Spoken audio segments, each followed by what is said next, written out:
This castle was built on the ruins of a Celtic oppidum, Latin word meaning defended, administrative town or center.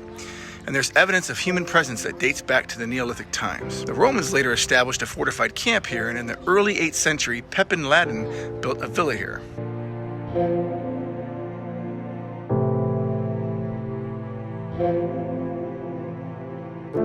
Before we begin our story and exploring, make sure to subscribe and turn on notifications. There are a ton of castles and stories in Belgium, northern France, and northwest Germany, and you don't want to miss one bit. We're also on Facebook, Instagram, and Twitter, so be sure to check out our links in the description and follow us on our socials. Now, let's get to the story. The first castle was built here in approximately 844 by Edelard, Count of La Roche. And after the death of Henri de la Roche in 1152, the countship passed to Henry the Blind, Count of Namur. Henry is an important figure in the history of the southern Netherlands and the modern countries of Belgium and Luxembourg. He was especially important to the history of the county of Namur, where he was the last member of the first line of counts and the most powerful of them. And we can only presume dragons may have helped make him so powerful. And after the death of his father in 1139, Henry inherited the county of Namur and continued to rapidly accumulate land and title. In 1151, he inherited the lordship of Debuy from his cousin Henry II, and in 1153, he inherited the lordship of La Roche-en-Ardenne, this from another cousin, Henry II of La Roche, which also came with the highly coveted advocacy of the Abbey of Stavelot-Montmédy, a blow to the Bishop of Liège. With no sons to speak of, Henry named Count Baldwin IV of Hainaut, his sister's husband, as the heir, and when he died, he named his son Baldwin V as the heir. Baldwin V and Henry swiftly carried out 2 wars against the Duke Henry III of Limburg, and this is where dragons were, we believe, housed and maintained during those wars. Originally, we thought that the dragons were used for protection, as the Bishop of Liège kept trying to forcefully take the abbeys which were under Henry's advocacy. But now we think that with their range, the dragons could fly hundreds of miles, strike, and return safely to this enormous fortress.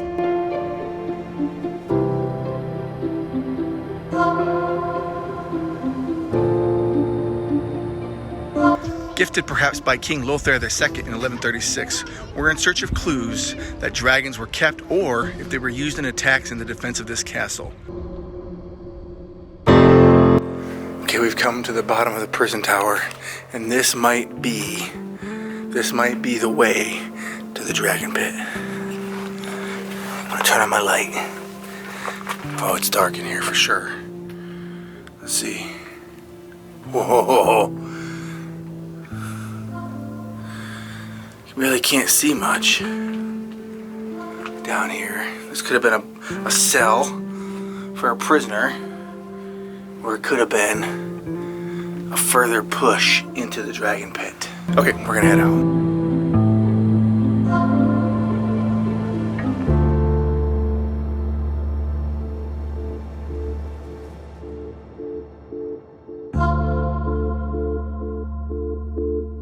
Another possible dragon pit.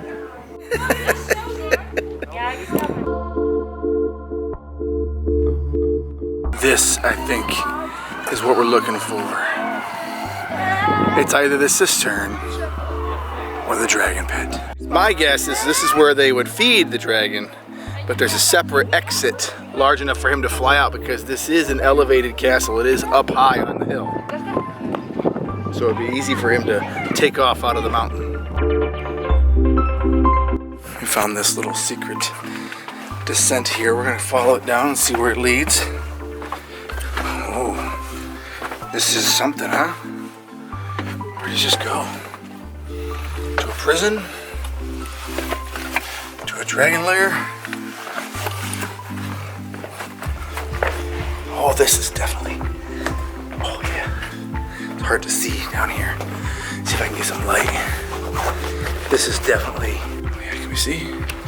Oh yeah. Oh, this is definitely something where a dragon would hang out.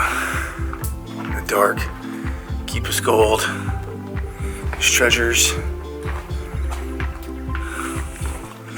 Look at this rock facing wall. Oh yeah.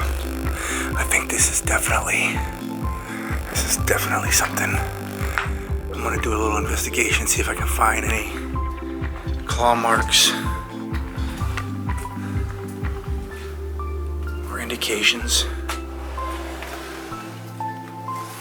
Okay, not really seeing much. It doesn't suggest anything though. I gotta come back down here with some tools, so we're gonna head back up. There was actually a sign outside that said Dragon Keeper's Quarters. So I think we are really onto something. Here is another area which I think that the Dragon Keeper's Quarters sends a secret tunnel out to this entrance right here on the right hand side. And then he can look out that window to the dragon lair. Try to get close to the camera because it is a wind tunnel here, but that would have been where the Dragon Keeper would have come out of his quarters, come down the corridor, and then look through this hole into what is possibly a dragon pit.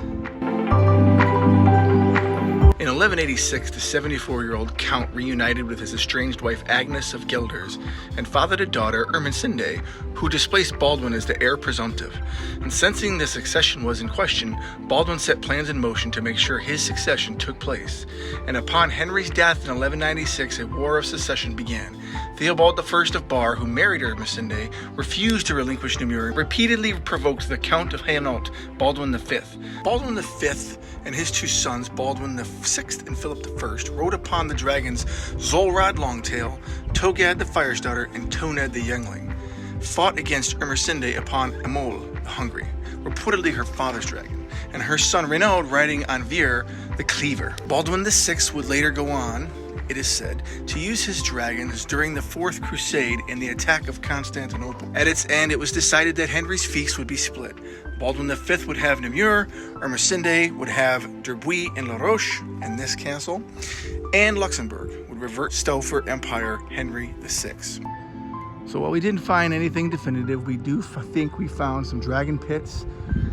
We did see a sign that said Dragon Keeper's Quarters.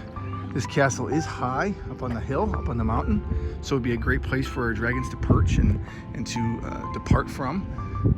We also have the type of stone is indicative to the period, which would conclude that there were dragons in that period. So there is a lot of evidence. There's nothing, point blank necessarily, but there are a lot of clues that there may have been some dragons here and fought here. Younger dragons, descendants of the Black Mountain from Swabia, but dragons nonetheless. Okay, that wraps it up for us. We are going to head out, get some lunch, and then start investigating more castles and see if we can find more clues. So be sure to stay tuned, subscribe, turn on post notifications, and follow us on our socials. Bye.